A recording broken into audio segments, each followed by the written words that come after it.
Welcome to Coruzant Technologies, home of the Digital Executive Podcast. Welcome to the Digital Executive. Today's guest is Amy Lee Miller. Amy Lee Miller is a recruiter and a hiring coach and consultant. After several years recruiting, she wrote and published her first book, Ready, Set, Recruit, a hiring manager's guide to recruiting with confidence. She helps leaders and organizations identify and eliminate unnecessary inefficiencies in their hiring process and make lasting hires with confidence. Equally passionate about helping others identify and pursue a meaningful career path, she offers one-on-one coaching, helping professionals overcome challenges and achieve their bigger goals. Her second book, Where's My Mustard? How to Let Go, Attract, and Achieve, A Quest to Self-Empowerment, teaches readers how to empower themselves and become unstoppable. Amy also offers motivational speaking and success workshops focused on heeding your intuition to better hone your focus. Amy lives in Manhattan, New York. Well, good afternoon, Amy. Welcome to the show. Good afternoon, Brian. Thanks so much for having me here. Excited to be here. Absolutely. Thank you. Thank you for making the time. And I know you're an hour ahead of me, so I appreciate your flexibility this evening, hailing out of the great state of New York. So again, thank you. Absolutely. So Amy, jumping in here, we want to get your story out to our audience, 40 countries and beyond. You've got quite the career in sales, recruiting. You're an entrepreneur, author, and now the owner of Troika Talent Acquisitions Coaching and Consulting. Could you share with our audience the secret to your career growth and what inspires you? Absolutely. I love that question. I would say the secret is following what drives me. I'm really strong at listening to my instincts and paying attention to, except for the areas that I'm not. And then in those parts of my life, I've gotten myself into trouble. But I can't make myself do something I don't want to do. And that's a really strong quality because it keeps me moving in the direction that is right for me. So it helps me to better align my priorities and follow my ambitions and go in the direction of what drives me, what excites me. And so that ultimately led to the start of my career in outside sales. And the drive for me was always to achieve more, but also to have a greater sense of freedom. And so with each career endeavor in each next step, I've achieved that more freedom. And I wanted to be an author since I was little. I love books. I love writing. And who knew my first book would be on recruiting? But that's just another example of you take the first step of something that interests you and then the next, and then ultimately you find yourself on your path. Thank you. I appreciate that. And you're right. Our passions take us a lot of different ways, of course. And your story's beautiful. I love how you've transitioned over your career. But if you look back, the fork in the road, you might see one fork in the road when you start out, you're trying to look ahead. But when you look back, you just have a really interesting career for everybody if they look back and see all the different routes they took and where it's taken them. And a lot of times people struggle with what they've done, but in the end, it's all something that made them stronger in what they're doing. So thank you for sharing your story today. Yeah, absolutely. I did leave out one part of your question. So I'll circle back real quick if that's okay. As far as what inspires me, well, I guess part of that is the drive for freedom, but then also I love writing. I love self-expression. I love writing. I love speaking, and I love helping others through both of those entities. So if I get to do a little or a lot of that each day, that lights me up. But I love stories. I love interviewing. I love hearing what drives other people too. When somebody says, well, this is what I'm doing, but I really want to be doing this, I get really excited. I like to encourage people to pursue what's meaningful to them and help them realize that they can.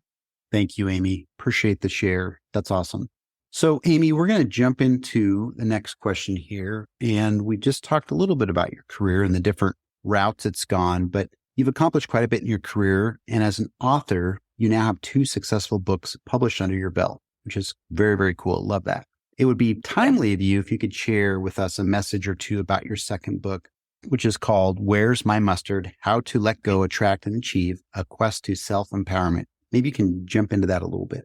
Yeah, absolutely. Well, the mustard part, I'll leave that a mystery. The reason why it's called that is somewhere within the book. So if somebody's curious, they can dive in and find out why I call it that. But it's interesting or ironic, I guess I should say, that I'm now talking about and teaching letting go and how you can actually achieve more with less effort when you let go, because I can tend to be, and definitely used to be, a bit of a control freak. I was really, growing up, I wasn't very happy. I battled some anxiety and some depression. So I went into achiever mode. I learned that I needed to have control over something, and accomplishing things made me feel good. And so that's a positive thing, but also a perfect example of how sometimes there's good in our bad and there's bad in our good. So it can be very useful to be aware of, okay, how is this positive quality holding me back?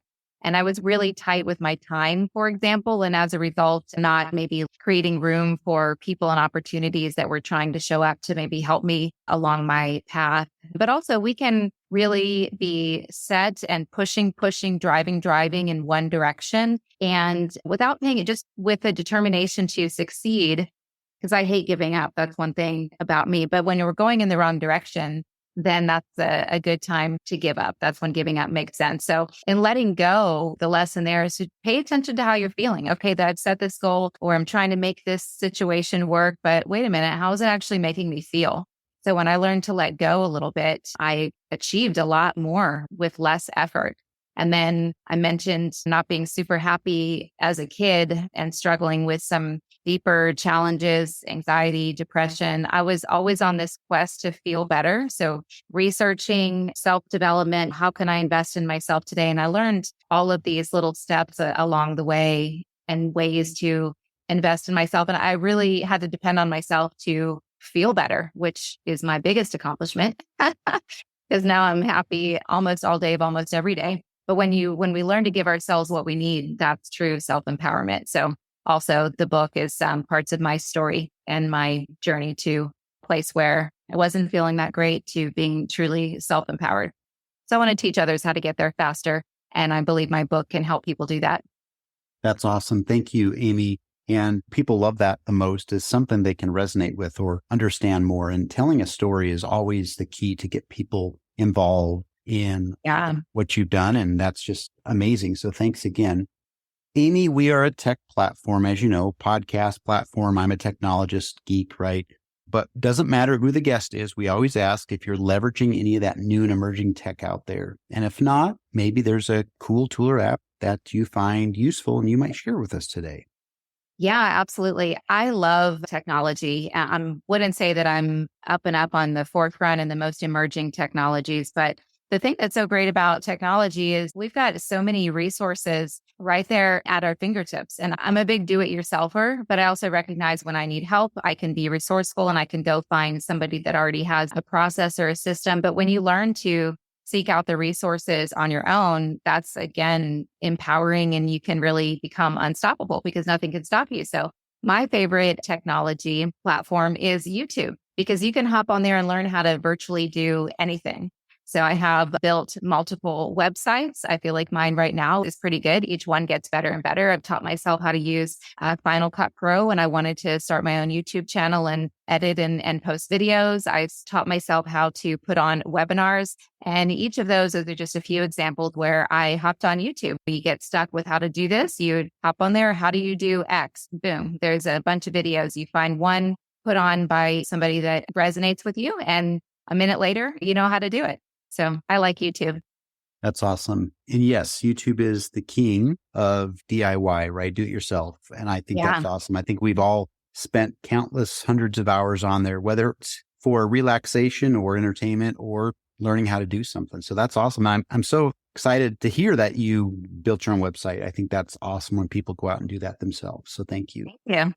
So Amy, last question of the evening. Can you share something from your career experience that would be helpful for those listening this evening, looking to grow their career in either coaching or entrepreneurship?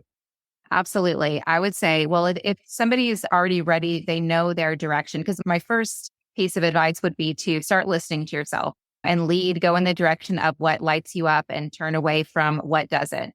Because a lot of times folks who want to be an entrepreneur, want to shift their career, maybe coaching, maybe to another kind of business or just maybe a different industry. They want to know, how are they going to do it? They let the how stop them from ever getting started. But first you have to listen to that, what is it that you really want? And then get curious about it. And you can start, rather than worrying about the how you're going to get there, just one step at a time, because you don't have to jump off a cliff and quit your job if you want to start something different, but you can start with just 1 hour a day.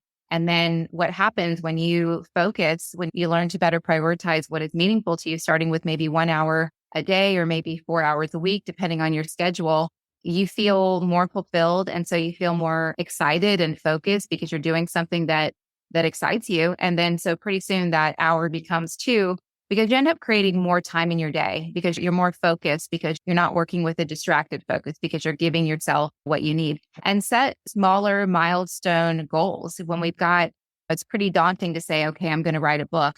But if you get a process and you say, okay, on this day, I'm going to sit and brainstorm on all of my knowledge that I want to put into this book. And then you take it to the next step. So step by step, and we don't have to know the full path of how we're going to get where we're going ultimately. And that's a really great thing because we can't know. I like Thomas Carlyle's quote. He says, go as far as you can see. And when you get there, you'll see further. I love that. And I appreciate you sharing a little nugget like that, nugget of wisdom, as I call it. You've shared a ton of gems this evening throughout the podcast here, which we totally love that. It will resonate with somebody in our audience. So thanks again, Amy. Absolutely. I love that. That's the point. Empower and inspire others. Absolutely. Amy, it was a pleasure having you on today, and I look forward to speaking with you real soon. Thank you, Brian. Thanks for having me. Bye for now.